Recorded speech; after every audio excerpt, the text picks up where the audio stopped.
What's going on, guys? This is Vincent. Just want to give you a video for today. Today I'm gonna talk a little bit about relationships, just a little bit. I don't want to delve right into it all the way through, just because then it'll be like an hour video and you'll have to point out different views here and there. But I just want to talk something a little bit about, just a smidget about relationships and kind of something integral, I think, that people have to realize that's very important in relationships, and that's self-worth. Well, I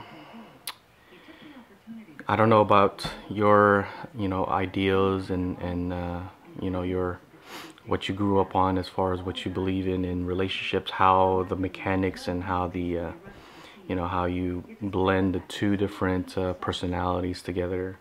We can cover that later, but what I want to talk a little bit about is personal self-worth within relationships.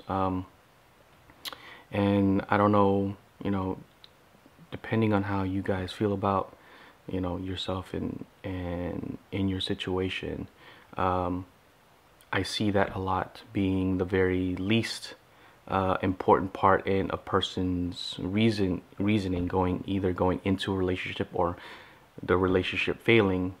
We can talk about the compromises and the trade-offs and what each bring to the table.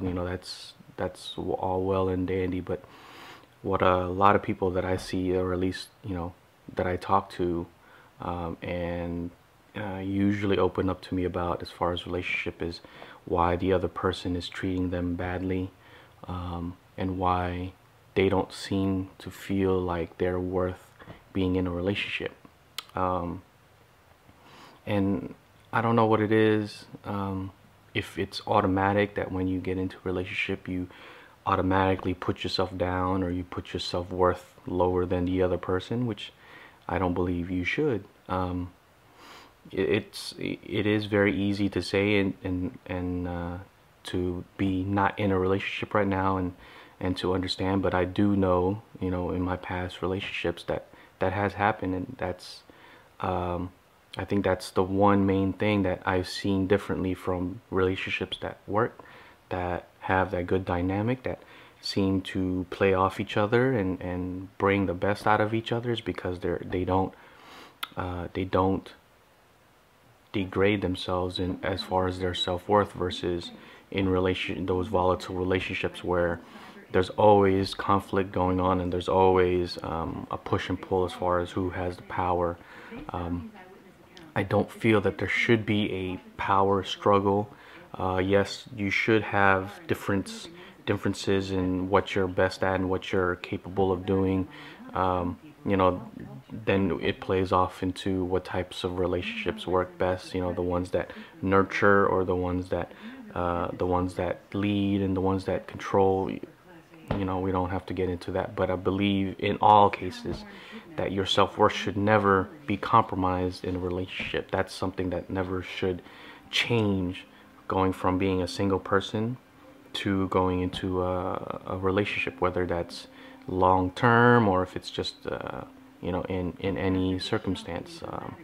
People play off that, so and people feed and see that, and then they react towards it. So if you have a high self-esteem, high self-worth of yourself, you won't get those people that tend to either drag you down, or to hold on, to cling on to you, or to use your energy and drain you. The people that you end up seeing and that will stick around are the ones that really play off of it, the ones that bring the best out of the other person. And so it's one of those very minute things that some people seem to forget to bring over once they get into a relationship. Yeah, I see people that are very independent, women especially, very independent, very driven, very self-worth. They have their career, and then once they seem to find their man and it's not the right type of person, and men can definitely be the ones that seep the power.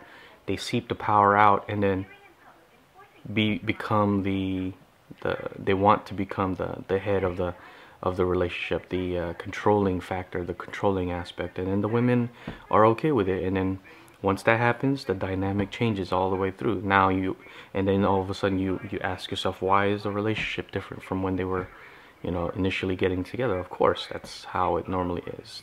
That's not a compromise, as people may say, or that's not a trade-off. That's totally,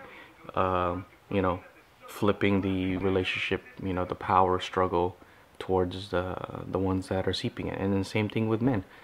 You know, it's very easy for a man to fall into a trap, especially when the things that he is looking for, the women can easily provide, or something that they don't have any recourse in putting out there. I mean, you know what I'm getting at. It's, if the if it's good enough and they're willing to just give it up just because they know that they can have the power in a relationship, then of course it's going to happen. You take advantage of the things that you're given. I mean, and it works both ways. So the one thing that I definitely want to just point out to people, and just have kind of more thought about when you're getting into relationships, or even evaluating your relationships in now, is just look at yourself, and look at the dynamic. Look at yourself and see if your power, if your self-worth is still there. Because it's not about saying that you can do this. It's actually, showing it in the relationship, and understanding that the other person, that's what the other person is looking at, and appreciating. It's, if they don't appreciate you for what the strong person that you've always been, then it's not really the right relationship to be in. That's just my motto now, and I understand that almost to the T. So just wanted to give you that. That's just the kind of the first note I had from last night, and then kind of thought about it, while I was sleeping, and then first thing this morning. So just wanted to give you that little 2-point note, I guess. But yeah, that's kind of a big thing. But I'll dive into it more, into relationships, as far as how I see it nowadays, and why I do and say and look for things the way I do now. So I'll give you guys the rest of the day to just kind of ponder that. If you have any questions, or comments, just put down in the comments below, and then I'll see you guys tomorrow.